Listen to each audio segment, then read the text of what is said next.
Vamos para o livro de Juízes, capítulo 7. Eu queria muito falar sobre o capítulo 8 de Juízes. Na verdade, Gideão ocupa 3 capítulos aqui nesse livro. Interessante que 2 juízes foram usados por Deus para libertar Israel dos midianitas: Sansão e Gideão. E os dois têm mais ou menos o mesmo tamanho do texto que é usado para falar deles. No capítulo 6 começa a narrar a história de Gideão, e o capítulo se ocupa basicamente contando o chamado de Gideão até ele ter certeza, e o capítulo 7, a grande batalha de Gideão. E o capítulo 8, o autor usou para dizer o que aconteceu depois da vitória. O que acontece na vida dos vencedores depois que eles vencem a maior batalha. Mas eu ia falar do capítulo 8, depois eu pensei, depois, em outra oportunidade, eu falo do 8. Eu vou falar do 7, que é a batalha. Se você está lembrado um pouco, só para trazer a história. Juízes é aquele livro que tem um ciclo repetitivo. O povo abandona o Senhor, é oprimido por um povo, eles clamam ao Senhor e eles são libertos. Então esse ciclo se repete o tempo todo. Depois da vitória tem a queda, tem o clamor, tem a libertação, até o final.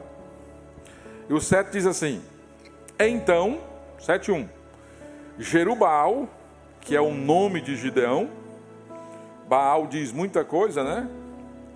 Que é Gideão, se levantou de madrugada, e todo o povo que com ele estava, e se acamparam junto à fonte de Arode, de maneira que o arraial dos midianitas lhe ficava para o norte, no vale, defronte do outeiro de Moré. Disse o Senhor a Gideão: é demais o povo que está contigo, para eu entregar os midianitas nas suas mãos. Israel poderia se gloriar contra mim, dizendo: a minha própria mão me livrou. Apregou-a, pois, aos ouvidos do povo, dizendo: quem for tímido e medroso, volte e retire-se da região montanhosa de Gileade. Então voltaram do povo 22.000, e 10.000 ficaram. Disse mais o Senhor a Gideão: ainda há povo demais. Faze-os descer às águas, e ali os provarei. Aquele a quem eu te disser, esse contigo irá. Porém, tendo aquele de quem eu te disser, esse não irá contigo, esse não irá. Fez Gideão descer os homens às águas. Então o Senhor lhe disse: todo que lamber a água com a língua, como faz o cão, esse porás à parte, como também a todo aquele que se baixar de joelhos a beber. Foi o número dos que lamberam, levando a mão à boca, 300 homens. E todo o restante do povo se baixou de joelhos a beber a água. Então disse o Senhor a Gideão: com esses 300 homens que lamberam a água, eu vos livrarei, e entregarei os midianitas nas tuas mãos, pelo que a outra gente que se retire, cada um para o seu lugar. Tomou o povo provisões nas mãos e as trombetas. Gideão enviou todos os homens de Israel, cada um à sua tenda, porém os 300 homens reteve consigo. Estava o arraial dos midianitas abaixo dele no vale. Sucedeu que, naquela mesma noite, o Senhor lhe disse: levanta-te e desce contra o arraial, porque os entreguei nas tuas mãos. Se ainda temes atacar, desce tu com o teu moço, pura ao arraial, e ouvirás o que dizem. Depois fortalecidas as tuas mãos, descerás contra o arraial. Então desceu ele com o seu moço puro até a vanguarda do arraial. Os midianitas, os amalequitas e todos os povos do Oriente cobriam o vale como gafanhoto em multidão, e eram seus camelos em multidão inumerável, como a areia que há na praia do mar. Chegando, pois, Gideão, eis que certo homem estava contando um sonho ao seu companheiro e disse: tive um sonho. Eis que o pão de cevada rodava contra o arraial dos midianitas e deu de encontro à tenda do comandante, de maneira que esta caiu e se virou de cima para baixo e ficou assim estendida. Respondeu-lhe o companheiro e disse: não é isto outra coisa, senão a espada de Gideão, filho de Joás, homem israelita. Nas mãos dele entregou Deus os midianitas e todo este arraial. Tendo ouvido Gideão contar este sonho e o seu significado, adorou. E tornou ao arraial de Israel e disse: levantai-vos, porque o Senhor entregou o arraial dos midianitas nas vossas mãos. Então repartiu os 300 homens em 3 companhias e deu-lhes a cada um nas suas mãos trombetas e cântaros vazios com tochas neles. E disse-lhes: olhai para mim e fazei como eu fizer. Chegando eu às imediações do arraial, como fizer eu, assim fareis. Quando eu tocar a trombeta, todos os que comigo estiverem, então vós também tocareis a vossa ao redor de todo o arraial e direis: pelo Senhor e por Gideão.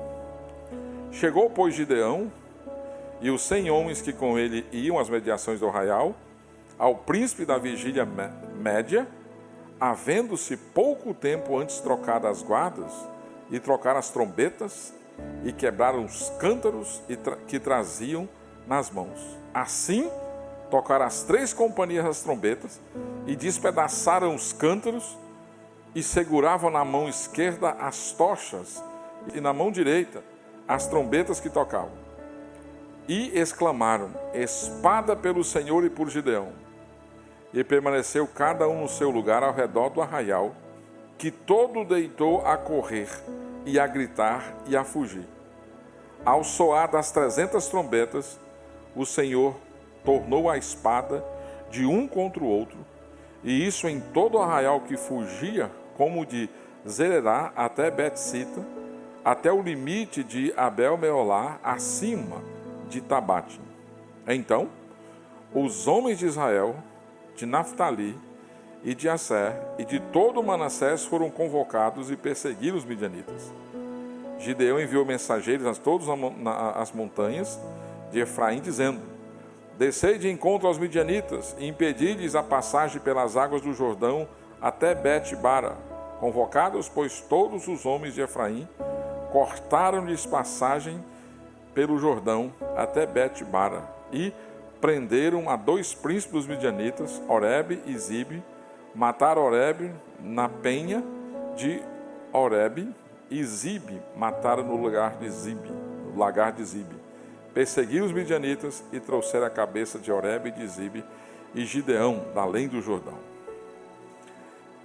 Narrativa longa para reforçar a missão que Gideão recebeu. Lembre-se que Israel teve um tempo de sucesso, de prosperidade, por ocasião da liderança de Josué. Mas Josué teve alguns problemas. Um deles foi que ele não treinou um sucessor.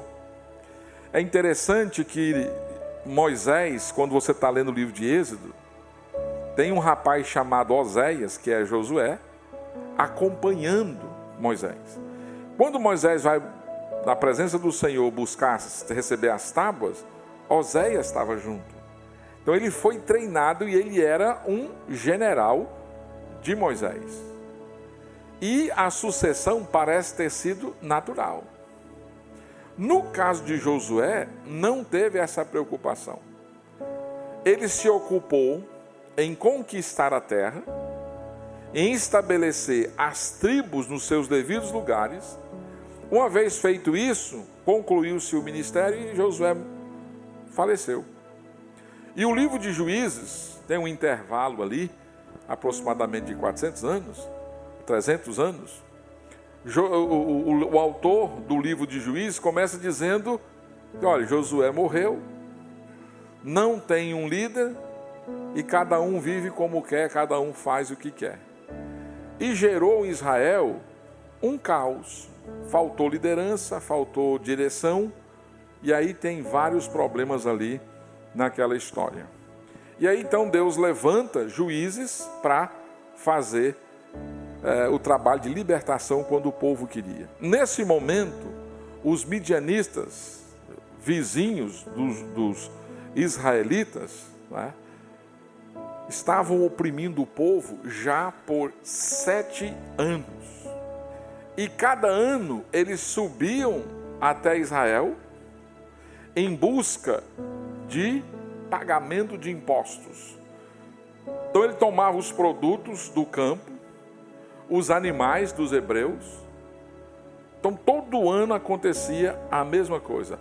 Então, para se ter uma ideia, para os israelitas sobreviverem nessa ocasião, eles tinham que esconder alguns alimentos do povo, dos midianitas. Inclusive, quando Gideão é chamado por Deus para ele ocupar essa função, ele estava fazendo comida quando o anjo chegou. No capítulo 6, versículo 12, então o anjo do Senhor lhe apareceu e lhe disse: o Senhor é contigo, homem valente. Mas no versículo 11, então veio o anjo do Senhor e assentou-se debaixo do carvalho que está em Ofra, que pertencia a Joás, o Abiesrita, e Gideão, seu filho, estava malhando o trigo no lagar para o pôr a salvo dos midianitas. Então o próprio Gideão estava escondendo, preparando o trigo, escondendo dos midianitas, porque eles viriam e roubariam. Aí o anjo do Senhor aparece para ele e diz: o Senhor é contigo, homem valente. E provavelmente, pela resposta de Gideão, ele nem pensou muito no que estava acontecendo aqui, naquele momento ali, né? Ele veio a ser impactado por esse chamado, mas ainda assim ele não estava tão pronto. Tanto é que no versículo 14, ele diz: então se virou o Senhor para ele e disse: vai nessa tua força e livre Israel da mão dos midianitas. Porventura, não te enviei eu? Deus compartilha a missão a ele dada aqui. E Gideão, ele não é um homem forte como a gente pensa, mas ele é uma pessoa que está sendo preparada para uma grande missão, né? O Senhor diz para ele, olha, mais de uma vez: o Senhor é contigo, né? Verso 16 do capítulo 6. Tornou-lhe o Senhor: já que eu estou contigo, ferirá os midianitas como se fosse um só homem. Já que eu estou contigo, você vai ferir os midianitas como se fossem um só homem, né? Então ele recebe do Senhor uma grande missão. E no capítulo 5, no capítulo 7, ele vai então ter essa batalha que está registrada na leitura que nós fizemos. Há quem diga que o exército midianita tinha cerca de 135 mil pessoas. O de Gideão tinha 32 mil pessoas. Esse número já era meio demais, porque era 4 por 1. Então, numa guerra, numa batalha, 1 por 1 já é uma coisa. E tinha um elemento novo nos midianitas: eles usavam camelos, que naquele tempo era uma arma poderosa, né, por causa da altura e da proteção dos soldados. Então eles tinham muito mais vantagem. Eles tinham 32 mil homens, Gideão, contra cerca aí de 135 mil midianitas. Então era uma vantagem muito grande. Só que Deus, numa estratégia que humanamente a gente não entende, ainda diminuiu. Deus diz, olha, 32 mil pessoas ainda é muita gente. Quem for tímido, quem for covarde, né, quem não tiver força para aguentar essa questão aí, pode ir embora. E numa lapada, 22 mil pessoas voltaram para casa. Então, se a vantagem era 4-1, agora ela passou a ser 13-1. Agora ele ficou ainda mais desafiador. Aí Deus diz para Gideão, Gideão, ainda tem muita gente. Eu vou separar ainda. E aí desses 10 mil, 9.700 israelitas vão ser dispensados. E com Gideão ficou um exército de 300 soldados para vencer o inimigo. Ou seja, agora cada soldado tinha que matar 450. Se 4-1 já estava ruim, 13-1, se você pensa que não podia piorar, agora 450-1, humanamente falando. E nem é só de sobrenatural. 450 pessoas dá para sair no braço? Então você pensa, olha só a estratégia. E essa aqui sempre é engraçado porque aquelas pessoas, eu não sei aqui se gente que é criada na roça tem umas coisas que outros não têm. Eu já tomei água de córrego, de água corrente, tranquilamente. Eu não participaria desse negócio aqui, porque a gente abaixava e metia a cara na água. O camarada que está com o rosto na água, ele não está vendo nada. Agora os outros que Deus separou, aqueles que levaram a mão e trouxe. Né? Parece ter sido essa a ideia. Homens que estão atentos, vigilantes. E aí ficou exatamente 300 pessoas aqui. Gideão não está entendendo muito o que está acontecendo, mas Deus disse que era com ele, que ia entregar essas pessoas na mão dele, e parece aqui então ele acreditar nesse processo aqui. E ele está pronto a enfrentar exatamente isso, a cumprir aquilo que o Senhor está fazendo aqui. E você vê a estratégia que Deus arma. Gideão pega o seu ajudante, vai até o arraial, e Deus deu um sonho para o camarada lá. E quando eles conversam entre si, foi para Gideão a confirmação que o Senhor tinha dado. Eles tinham cântaros, vasos de barro, que era usado para mantimentos, e aquilo então foi levado, trombetas feitas de chifres de carneiro e tochas de fogo. Aquelas trombetas soaram, aqueles cântaros foram quebrados, as tochas de fogo, e era noite, a vigília média, por volta de 10 horas da noite. E aquele barulho, todo aquele movimento, fez o povo ficar perturbado, trombaram entre si, gente matou amigo e os que correram tinham que atravessar o Jordão, tinha que ir ao sul, onde os midianitas estavam. Os midianitas são antigos, né? Israel, quando veio do Egito, né? Já teve dificuldades com eles. E aí o exército foi vencido. E 2 reis, 2 príncipes, foram pegos para simbolizar a vitória e foram mortos por conta daquilo. Agora, o que isso nos ensina? O versículo 2 é chave para a gente entender. É demais o povo que está contigo para eu entregar os midianitas. Israel poderia se gloriar contra mim, dizendo: a minha própria mão me livrou. Apregou-a, pois, aos ouvidos do povo, dizendo: 32, 22, 300. Talvez você não vai ter 135 mil midianitas enfrentando você, oprimindo você, mas certamente você terá outras forças querendo oprimir você, querendo ferir você, querendo tirar a sua paz. E você precisa entender a estratégia de Deus na nossa vida, que muitas vezes nós não compreendemos.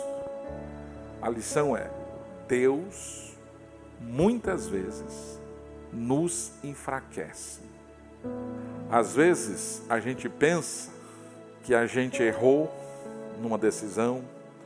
Às vezes a gente pensa que alguém se tornou um obstáculo, alguém criou uma situação, e a gente deixa de perceber que Deus propositadamente nos enfraquece.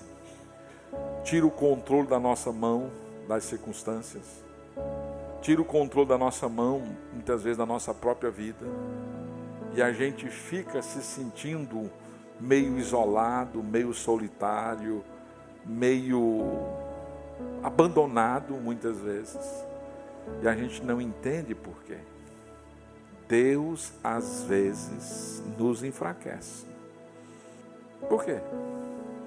Conforme esse versículo 2, Israel poderia se gloriar nele mesmo, na própria força. Deus nos enfraquece. Primeira coisa, para a gente enxergar o nosso limite, enxergar a nossa fraqueza, enxergar o nosso tamanho. Você não tem um exército de 32 mil pessoas, você tem um exército de 300. Mas se você depende do Senhor, isso é muito mais. Na matemática divina, isso é muito mais. Irmãos, quando eu resolvo todos os meus problemas, quando eu resolvo todas as minhas questões financeiras, familiar, tudo, e eu vou tornando especialista nisso, nem sempre eu glorifico a Deus quando as vitórias vêm. Eu sempre acho que é fruto da minha capacidade. Sempre eu acho que é fruto da minha habilidade que eu consegui ao longo do tempo. Aí o Senhor, que é bondoso, me enfraquece, tira todos os meus pontos de segurança, todas as minhas referências. Porque quando a vitória vier, eu não vou ter nenhuma dúvida de que foi Ele. Porque talvez Gideão, com 32 mil, uma boa estratégia, poderia dizer: Pai, nós somos bons, nós aprendemos bem com a nossa história. Pode vir um mundo agora que a gente ganha e não glorifica ao Senhor. Mas quando a gente tem a consciência da nossa limitação, da nossa fraqueza, da nossa impossibilidade, não há nada que eu possa fazer, e Deus nos dá graciosamente a vitória, ninguém tem dificuldade de dizer: Senhor, muito obrigado, glorificado seja o teu nome. A gente não tem dificuldade. E Deus pode usar a estratégia que Ele quiser, mas Ele pode nos enfraquecer, e Ele faz isso com muita frequência. Às vezes pode ser um espinho na carne, lembra da história de Paulo? Pode ser um espinho na carne. Muita gente discute muito o que é o espinho na carne, mas é bem provável que Paulo esteja falando da pessoa que estava perseguindo o ministério dele dentro da igreja de Corinto, porque ele usa a palavra um mensageiro de Satanás. Veio me esbofetear. E sabe por quê que Paulo diz? Para que Paulo não se ensoberbecesse, se gloriasse. Muito parecido com essa situação. Porque a soberba, o orgulho, o não reconhecimento de Deus está mais perto do seu coração do que você pensa. Não se engane. Comigo não acontece isso. Comigo não, eu sou muito humilde. Eu já aprendi. Não. E Paulo diz: olha, então eu aprendi que na fraqueza o poder de Deus se aperfeiçoa. Então quando eu sou fraco, aí é que eu sou forte, por causa do poder de Deus. Então Deus nos enfraquece para mostrar a força dele. Para que quando a vitória chegar, você não vai ter dificuldade de dizer: Pai, o teu nome seja glorificado. Se for diferente, o nosso coração enganoso acaba se confundindo. Acaba alimentando o ego, dizendo: olha, você realmente aprendeu a viver como um cristão. Você é muito bom. Você é muito capaz.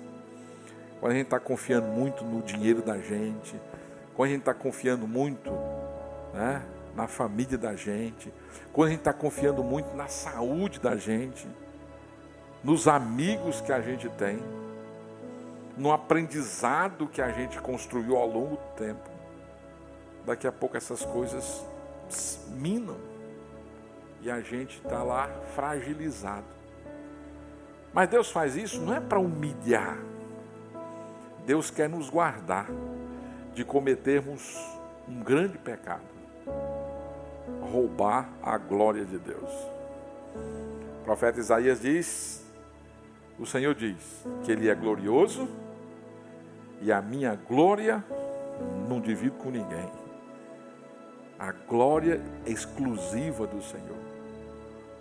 Glorificar o nome do Senhor pelas minhas conquistas.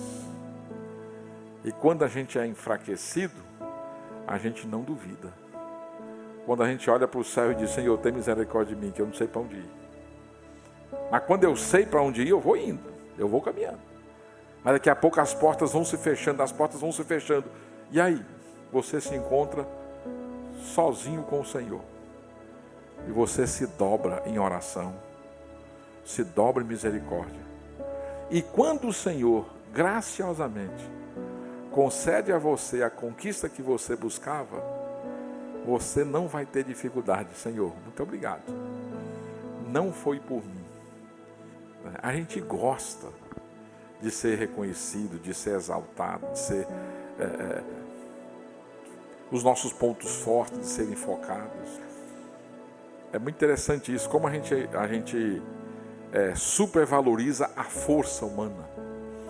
Meninos e meninas também hoje, não só hoje, mas as histórias de super-heróis, é um negócio fascinante. Homem-Aranha, Super-Homem, Homem de Ferro, um monte de história. Geralmente os bonequinhos são fortes, musculosos. Você não vê um gordinho, despreparado. Vê? Não tem. Você tem o Hulk.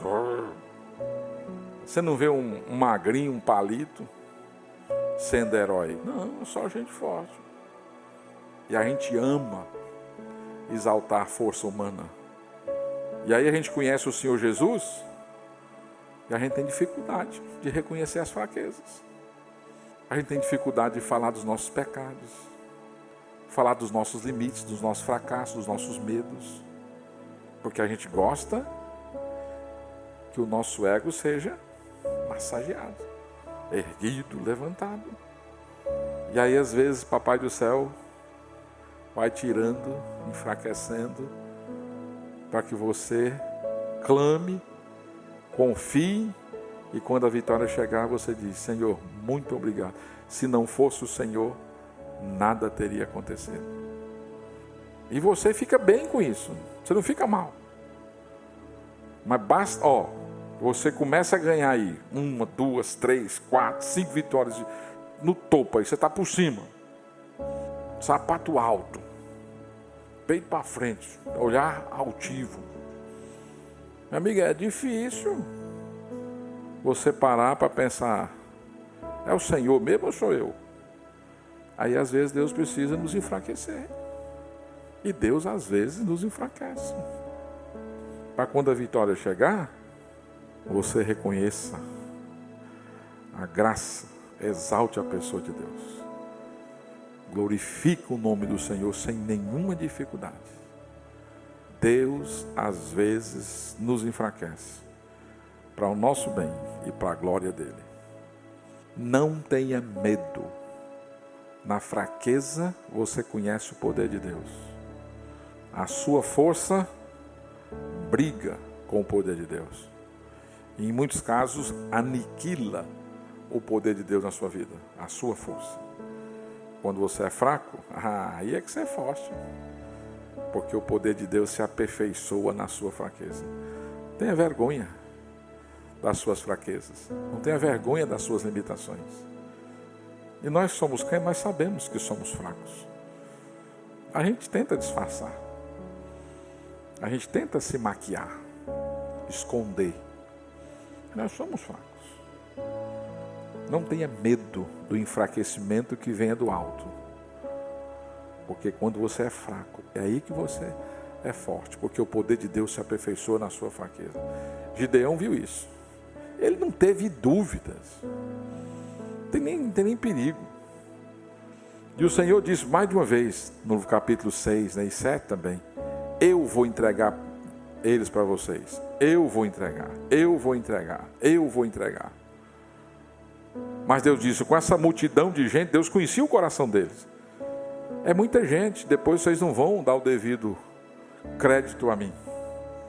E aí Deus diminuiu para 300. Qual o tamanho do seu exército? 32 mil? Deus está dizendo, tem muita gente aí. Deus vai diminuir. Vai deixar bem pouquinha gente aí. Para você clamar, depender dele. E depois dar glórias a Ele sem nenhuma dificuldade. Você se apavora, se desespera, briga com Deus no período de enfraquecimento? Consegue enxergar a mão de Deus e pacientemente esperar por Ele? E quando chega a vitória? Você demora dar glórias a Deus? Ou você é rápido em dizer, Senhor, Tu és o responsável. Eu glorifico o Teu nome. Não se assuste com o enfraquecimento. Ele faz parte. E eu acho que é uma coisa que nós poderíamos compartilhar hoje à noite, se nós tivéssemos tempo, e esse fosse o propósito, de momentos que Deus nos enfraqueceu. Eu falo aqui e minha mente vem inúmeras vezes. Inúmeras vezes. E ao mesmo tempo você pode enxergar a boa mão de Deus te colocando no devido lugar, te guardando e fazendo com que você exalte o nome dele. Não se assuste com o enfraquecimento. Se ele vem de Deus, vai produzir boas coisas.